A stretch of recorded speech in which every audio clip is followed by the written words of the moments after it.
as the restrictions continue, a lot of people are noticing a lot of different stuff coming up for them, particularly anybody who has experienced trauma in their past.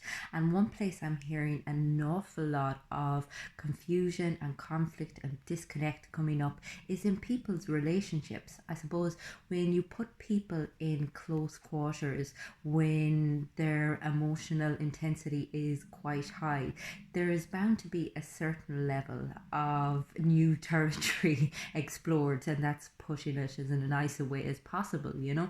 And there is a lot of potential for conflict and disconnect, or even getting to see sides or aspects or behaviors in our partner that we may not have been aware of before. And I suppose in order to navigate those conflicts, we need to know how to repair quickly. We need to know how to regulate ourselves so that we learn how to respond instead of being very reactive, you know. And that doesn't come easy, particularly when we're in a place of underlying anxiety ourselves. So it's first of all practicing compassion with yourself, and then trying to apply that compassion to your significant other or your partner. And bear in mind as well, these are very specific, unique circumstances. Everybody's experience as individual, but there's also a unifying element to it in that we're all being hit here, you know.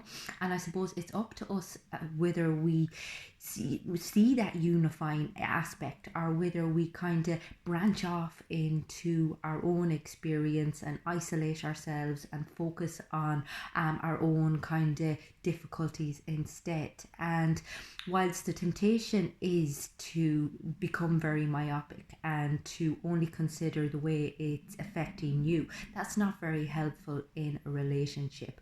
So this is a great time, I suppose, to build on the skills of communication and conflict resolution. It's recognizing as well that your partner now may not be the partner that you're normally accustomed to, because again, as I said, these are very specific circumstances, and they may be bringing up things for your partner that you don't understand, and you have to be very respectful of that. You have to be very respectful for the way that an individual is interpreting these events, because just because it's not reflective of how you feel doesn't mean that it's right nor wrong, you know. So being very open-minded and trying to take your partner's perspective into account at all times is really important in finding a mutual understanding at the moment. You need to honor your experience, but you also need to try and get your head around theirs, you know. And that may seem like a lot, but believe you me, it'll make things so much easier when it comes to conflict resolution. If you are experiencing irritability or agitation or even the occasional row, try to repair as quickly as possible. And this means sometimes having to apologize, having to admit that you're in the wrong. Because again, remember, a lot of the stuff that we're experiencing right now, that kind of claustrophobia, that feeling of being out of control, that could be bringing up a lot of stuff from your childhood and may kind of evoke childhood reactions in you. So be very careful and mindful and aware of the fact that we interpret the world the way we are. We construct our reality based on our past experiences and based on our beliefs about relationships, about other people, about the way that the world works. And that whilst they can be very convincing, they're not always necessarily very realistic or very rational. And it's about recognizing that, you know, you can experience things and honor your experience, but you can also be very objective with that experience and try to apply a little bit of curiosity to it, as opposed to kind of just reacting and diving in there and just getting it all off your chest, because again, that doesn't help you, it doesn't help the other person. I mean, make sure when you're communicating any sort of disagreement that you are communicating in a language that your partner understands, because again, we tend to communicate the way that we like to hear things as opposed to the way way the other person needs to be spoken to. So, ensuring that they understand exactly what it is that you're expressing. Likewise, make sure that you listen to them. I mean, we have this tendency to listen to respond as opposed to listening to actually hear the other person's experience and to understand what it is that they're saying, and to really empathize with where they're at. So listening to them is important when you have your conversations, and I would advise any couple to have regular audits or kind of MOTs at the minute, because God knows you're going to need it. I mean, this isn't going away in the next couple of days. This is something that is going to impact on us for a very long time, and we need to keep each other up to speed as to where we're at, what our fears are, what our hopes are, keep a little bit of optimism in there, what our needs are in any particular moment. So by regularly expressing those, you can be on the same page as frequently as possible. Make sure you are sharing the workload. Even if that's not how things normally play out, try to ensure that each person gets a break, gets a space, but that also one person isn't overloaded, even if they do tend to take most of the responsibility for the housework or the kids or whatever.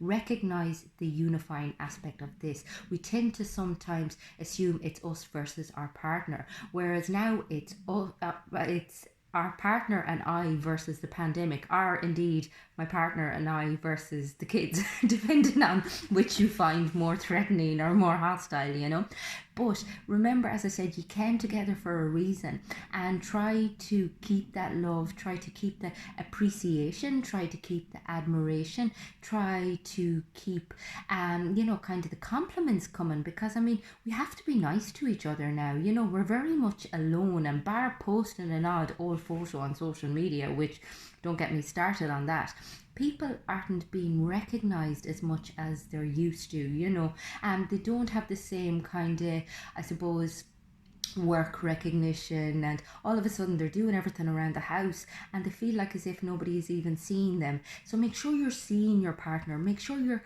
hearing them, make sure you're being present with them. When you're having a chat, get off your phone. I mean, there's nothing worse than feeling like as if you're being half listened to.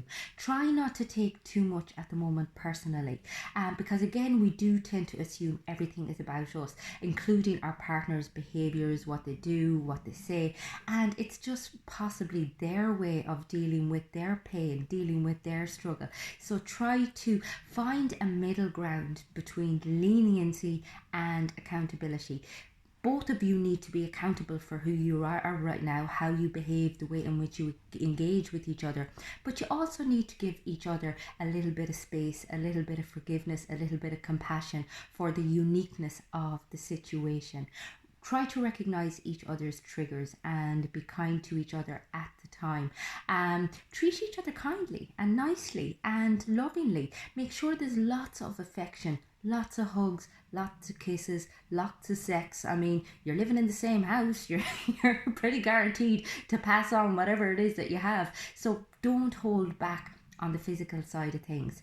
Try to help each other pay attention to what is good in your lives at the minute. Try to really absorb and embody anything nice that happens, like even sharing the fact that you're seeing a flower or whatever the fuck, like, just so that there's a shared experience, you're embodying it as opposed to just noticing it and moving on by, and if there's something funny you can tell them something funny. If you kind of just share the humor, try to keep it light, try to plan something so that you have something to look forward to, try to talk about what it is that you are struggling with the loss of, engage in each other's experience so that there's a mutual understanding and room for empathy and a deeper connection on a day-to-day basis, and it's about recognizing that this time could potentially make you or break you as a couple, and that's the reality for a lot of people.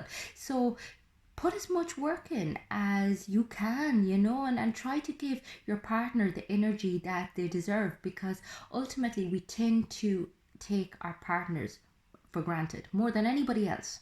And this is the time when we can actually give them the attention, the care, the appreciation that they actually deserve, and while they may annoy the fuck out of you at times, they're also the person that you love, and they're also the person that you want to spend the rest of your life with. And this situation isn't forever. So try to forgive quickly and to love big.